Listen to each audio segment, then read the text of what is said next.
morning sa atin. Agenda natin for today, makapag-ride ng medyo malayo, at least mga 70 kilometers. Ito yung unang ride natin after nating matenga ng medyo matagal. Almost 1 month din tayo ng padjak eh. Tara!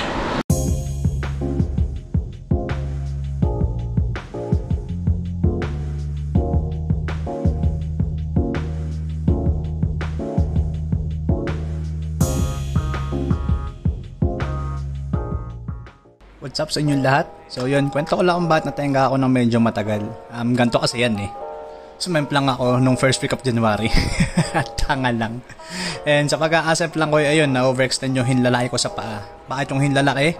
Kasi na-chanelas ako nung time na yun eh. And medyo malapad yung chanelas ko kaysa dun sa mismong platform nung pedal nung bike. Kaya ayun, nung pagtindig ko, nag-slide down yung paa ko pababa.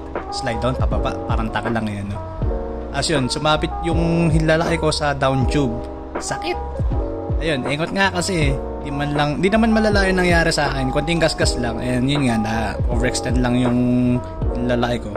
And buti na lang talaga walang sira yung bike ko. Konting gasgas lang sa STI saka sa RD. Pero sa mismong frame, wala namang tama.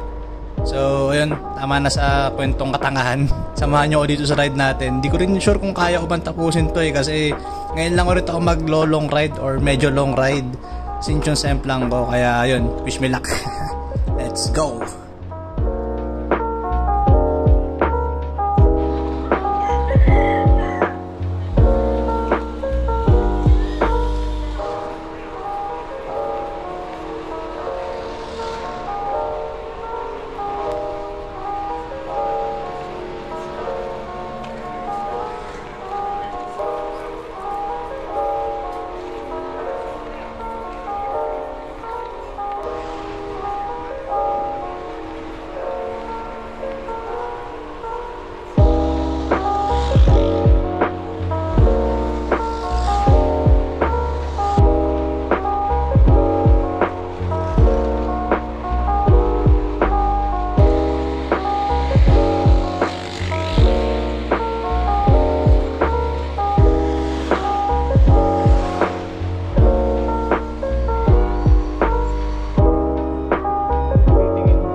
Minsan pag nakakita ako ng ganong kotse, napapaisip ako ng istorya sa ano eh, yung istorya behind that.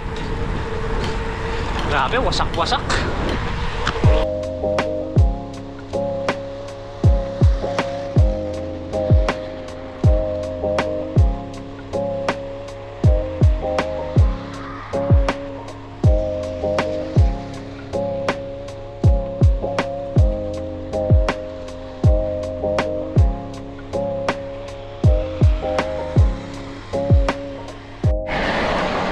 Yun lang, pambon-ambon.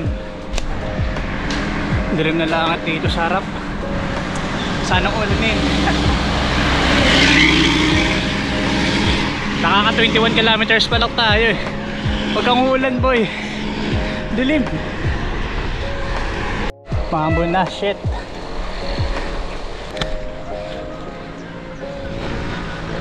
Naambon na tayo. Malas naman. Ganda ng panahon kanina eh. Ang dilim mo. Masilong muna tayo dito.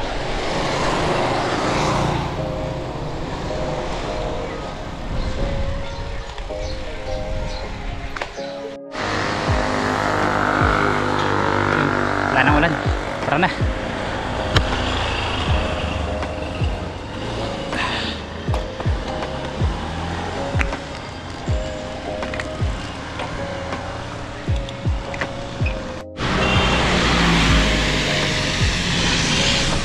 Akala ko tapos na yung ulan.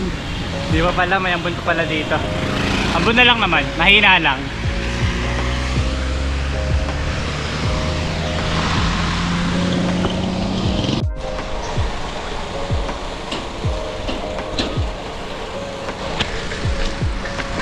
Ayun, maglulusong na tayo. Daming lusong dito sa area na to eh. Kaya isa rin to sa mga paborito kong ikutan. Bukod sa yun, marami nga lusong, kaya pa rin ang daan. Dahil makikita ang puno, nakaka-relax.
Aside sa mukha ng ulan.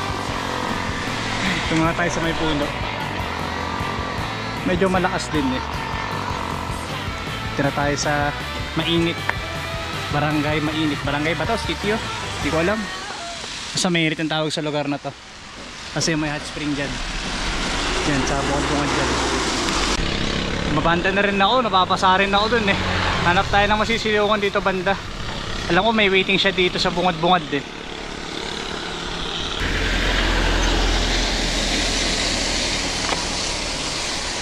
Silo nga po.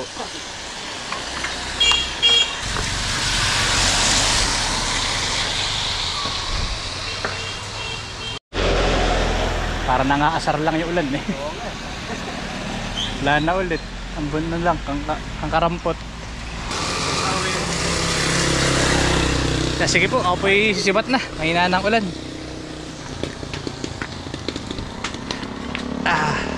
Pinasalang. Ano po? Tapos sa plano. Tapos ahon na ako doon. Oo nga po eh, kaya gusto ko dito, yung ahon ko lang isang palokban. Oo. Mga 10 kilometro din yun eh. Ahon yun. Wala dun sa may tulay sa baba. Dire-diretsyong ahon. Doon, sa pataas. Sanay naman po ako sa ahon. Sige po kuya, ingat po.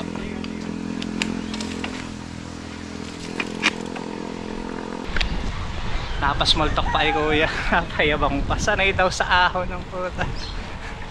Iba yung sanay sa ahon sa malakas ahon na. Ito yung unang ahon natin after ng santamukal na lusong. Ganda rin ng view dito. Ayan no. Taas!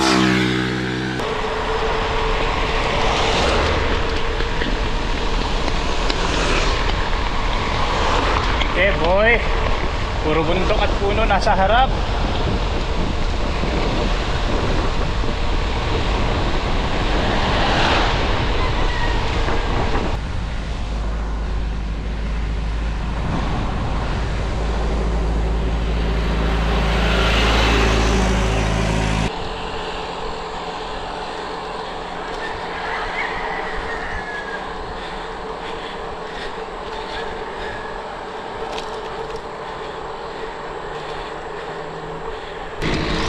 Mauba na tayo. Medyo bilisan natin. Oras na 11:45 na. Sabi ko ay misis, dapat alas 12 nasa bahay na ako eh. Kung uulangin sa oras. Iligo na tayo sa kaliwa. Dito tayo papasok ng bayan. Daan na tayo dyan sa bypass. Pag dumaan pa kasi sa bayan, medyo matatagalan pa ako eh. Kaya ligo na tayo dito. Ouch! Hindi ko nakita yun ah.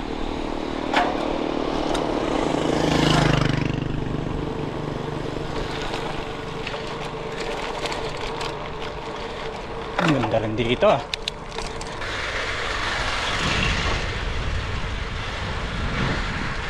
Kaliwat kanan, puro palayan eh.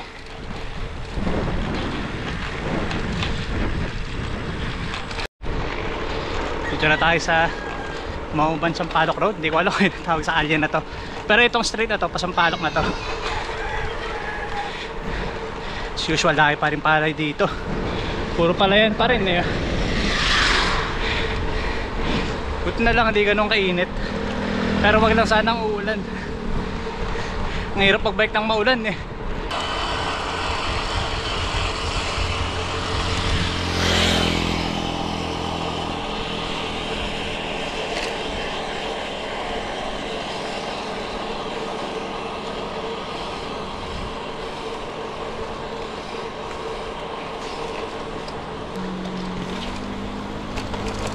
Pahinga muna tayo dito.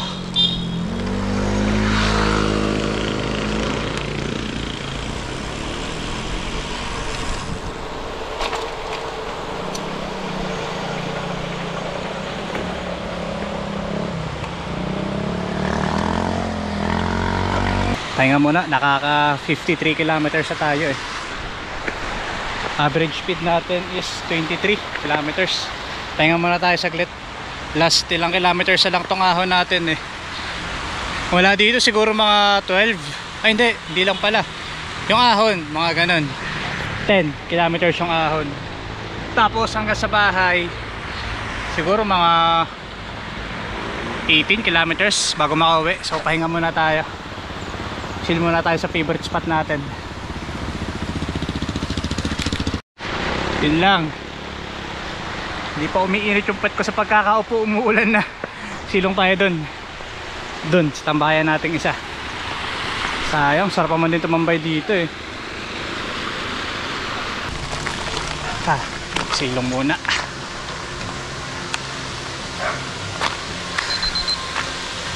Kumain na rin kaya ako.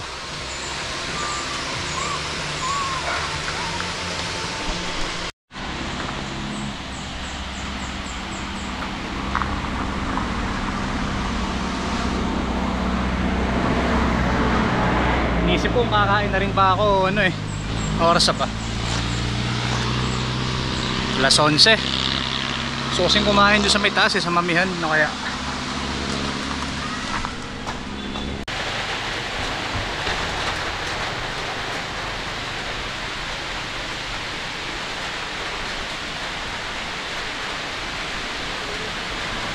Ayan, mamaya na lang ako kakain. Hindi pa rin naman ako ganun kagutom eh. Pahinga lang tayo, lakas ng ulan. Sabat na tayo, wala nang ulan.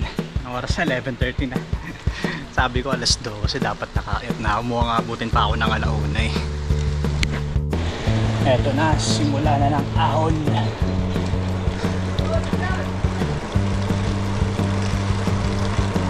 Katrangko tayo dito. Sabit lang sabit.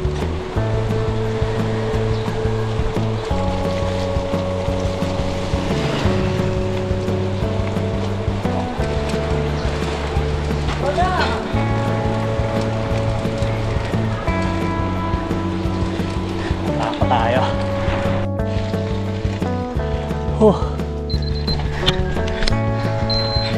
Nakakaumay ahunin to Sampaloc. Ang haba, hindi siya matalik pero mahaba. Nakakaumay lang. Gutom na ako. Gusto ko ng mami. At kumain na ako kanina eh. Nahihilo na ako sa gutom. Wala. Malapit na tayo sa mamihan. Makakain na tayo sa wakas. Gusto kong maiyak. Joke lang.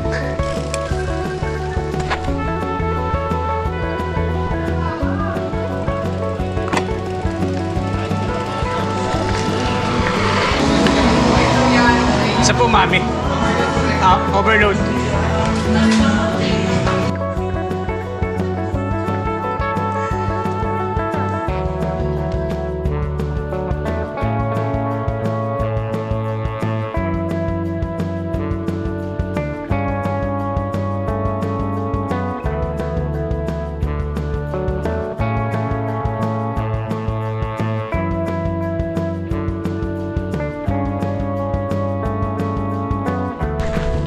Ganda ng view, boy. Yun,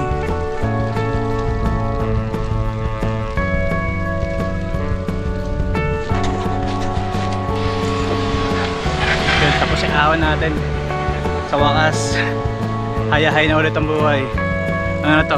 Mula dito ang Galokban, flat saka lusong.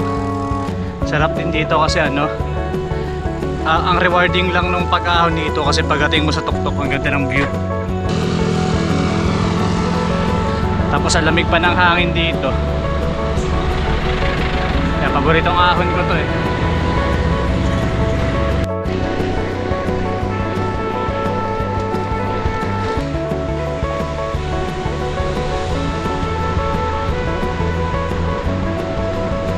Ayan. Tayo sa Lukban. Tapusin ko na dito yung video. Naka 69.5 km sa taas. Saktong 70 ito pagdating ko sa bahay. So yun. Yung plano kong makauwi bago mag alas 12, inabot tayo ng alauna. Dami ko rin pahinga eh. Yun, medyo matagal din kasing natenga, almost 1 month. Ayun, sige, paalam na sa inyo guys. Salamat sa pagsama. Next time ulit. Woo!